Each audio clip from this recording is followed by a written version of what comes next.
Ed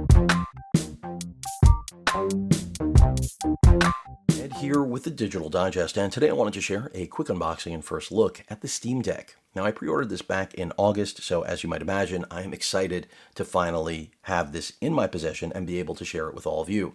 Let's go over pricing and specification before I open this up.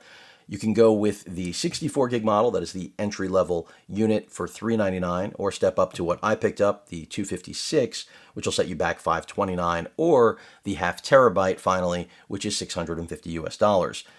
Ordering is still possible, but availability is nearly impossible. So keep that in mind. I'll throw a link in the description.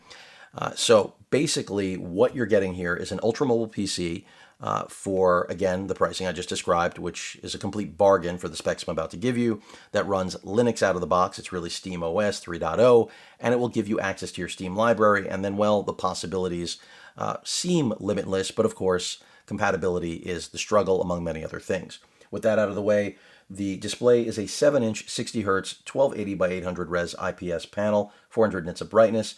It is driven by an AMD quad-core Zen 2 CPU. It has an 8-core AMD RDNA 2 GPU with a gig of dedicated VRAM, 16 gigs of system RAM, that is DDR5, and then it has, of that 16, 8 of the gigs are accessible to or by the GPU.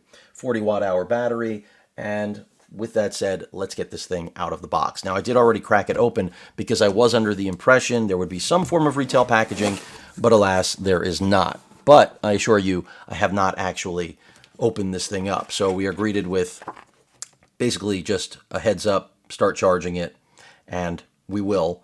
But let's go ahead and see what we have here. So as someone who loves to game and also loves ultra-mobile PCs, this is a no-brainer, especially with how open Valve is being about essentially modifying the Steam Deck and making it as best as you possibly can. So I appreciate that. It's not something you see often from manufacturers.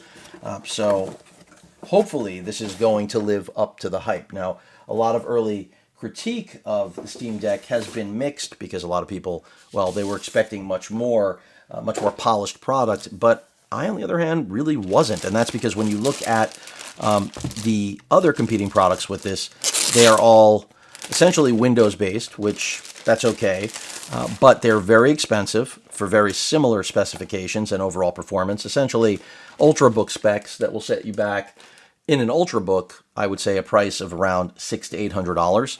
And here they've been undercut by an incredible amount. I mean, this will set you back, again, roughly half of what those machines will, generally speaking, or even they could be more than double the price of the Steam Deck.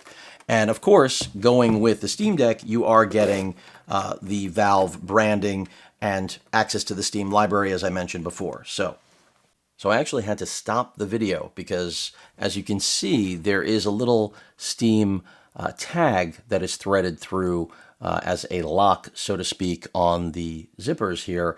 And I didn't want to cut this off if there was a way to remove it. Now, at first sight, of course, first glance, it looks like the only way is to cut it off. And upon doing a little bit of searching here before hitting record again, it looks like I've got to cut it off. So let's go ahead and cut this off and get it out of the box finally, aka it's not really the box at this point. It is just the travel case. And the travel case is nice. I think it's great that they've included it because, again, when you look at competing products for this, you're just not going to find anything quite like what Valve has put together here. And the travel case is a little bit different, I believe, on the half terabyte model. As you can see, there's a storage compartment here that I think when you pop open the half terabyte model, they've got some accessories there, but that's pretty much it. And here we have it. There is the actual Steam Deck. Now, you know, as an ultra mobile PC, this is impressive. Yes, it's really large, but it's still, you know, pretty much unheard of to pick up a piece of hardware like this that is as capable as it actually is at a price like this. So just a quick tour around the hardware, nothing else to see in this, so I'm going to put it aside, and then I'll crack open the rest of the accessories. But right here at the top on the right side, we have our power button, our Type-C port, some ventilation. I'm going to be very curious to see how loud this gets while gaming. And then we have headphone jack port, I believe, right there. Essentially volume control, but you probably can do even more with the plus and minus there. And then on the back, we have quite a few triggers, as you can see. Go ahead and flip that around. So we're not limited to just the triggers here, but we also have R4 and 5 and L4 and 5 here. Overall build quality feels like it's predominantly plastic, little ventilation right there, but that's not a bad thing. I mean, it's still lightweight considering its size. The 7-inch display, we have a directional pad, 2 joysticks, of course your traditional gaming buttons, menu button, I believe, right there, or actually start button and menu button there, and a dedicated Steam button right there, some speakers. There is a built-in microphone on this for anyone that's wondering. I mean, this is a pretty interesting, intriguing overall package. And when I look at other consoles, I can't help but think that this is so much more impressive. I mean, some people are calling this like a Nintendo Switch. I would not go that far. Now, I was breaking the rules there. I was hitting power just to see if it would power on. If you follow my channel, you already know why. So it looks like we do have to charge it. They made that clear. Let me go ahead and put that aside. It is a really nice piece of hardware. Again, especially at a $400 starting price point. I mean, this potentially, I mean, we could talk about what it should be able to do, and that's, I don't want anyone to be confused. If you have a Steam library, it does not mean that it is going to play all of your Steam titles. There's going to be a limited number of titles that are going to work with this as it should, which is pretty much you can play the games that Valve is going to tell you, that will be Steam approved on essentially the dashboard, that you'll get 60 frames per second on this device, which I think is pretty damn good. And then in the event there are titles you want to play that cannot run on the Steam Deck just yet, that's where you're going to be able to stream from a home system. So in my case, if I wanted to play titles that could not run on Steam Deck yet, I could do that pretty easily, again, streaming from one of my gaming PCs. And that's important because that's something that traditionally I think the best experience was with the NVIDIA Shield console when that came out, controller with a built-in display. It was ahead of its time, a little bit too far ahead of its time. But here, this is going to, I think, do a great job at that. And then if you're interested in emulation, this is going to be tough to miss. I mean, don't forget, you have that micro SD card slot right there, which I'll probably throw a terabyte into. And once you've got a terabyte in there, you're going to be able to do some additional things. And games can be copied to and from the internal SSD to that micro SD card. So just keep that in mind. The charging brick right here is, what's the wattage on it? Let's see. I'm bringing it over to myself so I can actually get a look. And it looks to be, I'm trying to see it here. Still looking. So the 20, I think it's a 20. I mean, we're going to see. I'm going to use it. We're going to find out. I'll be very curious what the charging time actually is, but the fact that you can charge this using a Type-C power brick means, whether you're going slow or fast, I'm not sure where it tops out on power delivery. This is incredibly convenient to power up because you're almost always going to have access to a Type-C power source. And let's see if there's anything else in here, but I do not think there is. And I mean, that rounds out, what you're getting here from Steam. Yeah, just some instructions. That's it.